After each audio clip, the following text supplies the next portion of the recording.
పతివ్రత ఇంటికి పాము వస్తే దూలం మీద ఉన్నోడు దూకి చంపాడట. ఈ సామెతకి అర్థం ఏమిటంటే తన పని కాకపోయినా అనవసరంగా దూకి పెద్దగా చేసుకున్నట్లు చూపించడం అని చెప్పే సామెత ఇది.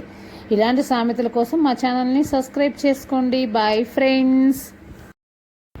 అడవి పంది చేను మేస్తే ఊర పంది చెవులు కోసినట్లు. ఈ సామెతకి అర్థం ఏమిటంటే తప్పు చేసిన వారిని శిక్షించకుండా అమాయకులని శిక్షించడం.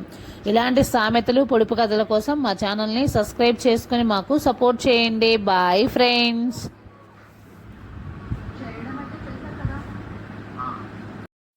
అసలు లేదురా మొగుడా అంటే కోడి కూర వండమన్నాడంట. ఈ సామెతకు అర్థం ఏమిటంటే ఇంట్లో వండుకోవడానికి కనీసం బియ్యం పప్పు లేనని భార్య మొత్తుకుంటుంటే ఆ భర్త ఏం ఆలోచించకుండా అయితే కనీసం కోడి కూర అయినా వండు అన్నాడు.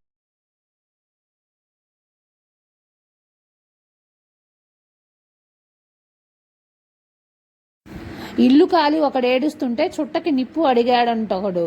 ఈ సామెతకి అర్థం ఏమిటంటే ఇతరుల కష్టాన్ని బాధను పట్టించుకోకుండా తన స్వార్థం కోసం మాత్రమే ఆలోచించే వ్యక్తిని సూచించే సామెత ఇది. ఇలాంటి సామెతలు పొడుపు కథల కోసం